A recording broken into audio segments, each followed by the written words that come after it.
पंतप्रधान नरेंद्र मोदींनी काही दिवसांपूर्वी मंदिर स्वच्छतेचा नारा दिला होता। त्यांच्या आवाहनानंतर मंदिर स्वच्छतेकरता नेत्यांमध्ये अगदी चढाओढ सुद्धा दिसली। पण 4 दिवसांनंतर नव्याची नवलाई संपली सुद्धा। राज्यातील प्रमुख मंदिरात आणि मंदिर परिसरात स्वच्छता आहे की नाही, भाविकांना सोयी सुविधा मिळतायत की नाही याचा आढावा घेणारी लोकशाही मराठीची ही विशेष मालिका देवाची या द्वारी।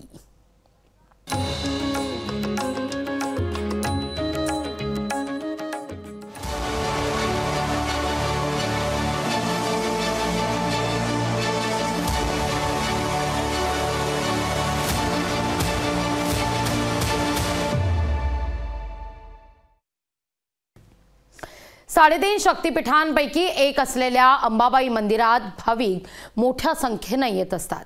मंदिरात भाविकांना काय नेमका त्रास होतोय, काय समस्यांना सामोरं जावं लागतंय पाहूया आपण।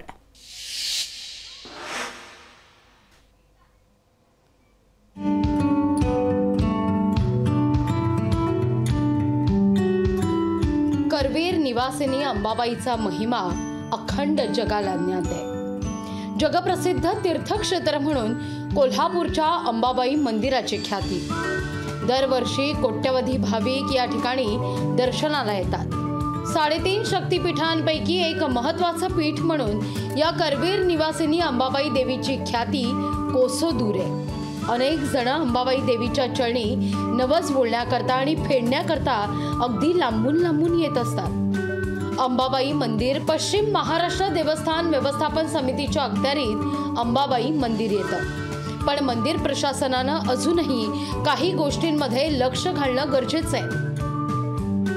परगावावरून येणाऱ्या पर्यटक भाविकांना अंबाबाई दर्शनाकरता येताना पार्किंगचा सर्वात मोठा त्रास सहन करावा लागतोय। कारण मंदिर परिसरामध्ये 4 चाकी वाहन पार्किंगची व्यवस्था अत्यंत तोकडी आहे। अनेक भाविकांना दसरा चौक, बिंदू चौक किंवा रंकाळा परिसरात गाडी पार्क करून मंदिराकडे पायी यावं लागतं। त्यामुळे मंदिर परिसरात बहुमजली पार्किंग होणं काळाची गरज आहे। साधे इथं स्वच्छतागृह पूर्णपणे येणाऱ्या लोकांनी पुरली इतकी स्वच्छतागृह नाही, धर्मशाळा नाही, पार्किंगची व्यवस्था नाही। येणारे लोक येतात, महालक्ष्मी चरणी आपला आशीर्वाद मागतात आणि कोल्हापूरच्या जनतेला आणि लोकप्रतिनिधी नावं ठेवून इथं परत जातात। कारण सुविधा उपलब्ध नसल्यामुळं लोकांनी इथं येताना परत येताना त्यांची इच्छा होत नाही कोल्हापूरला येण्याची। दर्शनाला येणाऱ्या भाविकांना स्वच्छतागृहांची समस्या भेडसावतीये। भवानी मंडपात अलीकडेच बांधण्यात आलेल्या स्वच्छतागृहांना स्वच्छतागृह म्हणायचं का हा प्रश्नच आहे। शिवाय सोयीच्या नावाखाली जी व्यवस्था करण्यात आली आहे ती मंदिर परिसरापासून जवळपास अर्धा किलोमीटर अंतरावर आहे। त्यामुळे विशेषतः महिला भाविकांना प्रचंड अडचण आहे। स्वच्छता फार चांगली राहील मला वाटते की ह्याच्यापेक्षा, कारण ह्याचे ते बारीक कण आहेत ना, बरेच म्हणजे ही होत नाहीत। आणि एखादं टॉयलेटचं एखादं करा, म्हणजे आहे भरपूर जागा आहे, एखादं दुसरा टॉयलेटचं असावं। बाकी तर सगळं चांगलं आहे, प्रसन्न ठिकाण आहे। मुंबई पुण्यासह अगदी परदेशातून सुद्धा इथं भाविक येतात। पण पश्चिम महाराष्ट्र देवस्थान व्यवस्थापन समितीकडे स्वतःचे असे भक्त निवासच नाही। भाविकांना खाजगी किंवा ट्रस्टच्या धर्मशाळा किंवा यात्री निवास यांच्याकडे जावं लागतं। पर्यायानं त्यांची काहीशी लूट होते, शिवाय अस्वच्छतेचा सामनाही करावा लागतो। त्यामुळे त्या ठिकाणी स्वतःच्या मालकी हक्काचं यात्री निवास होणं गरजेचं आहे। ट्रस्टीकडून आम्हाला भक्ती निवासाची उपलब्धता करून द्यायला पाहिजे।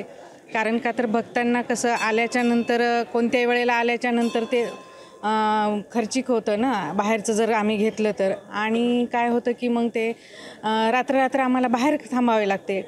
कसं सुविधा जर ट्रस्टीने चांगली करून दिली यात्री निवासाची तर ते सोयीस्कर होईल।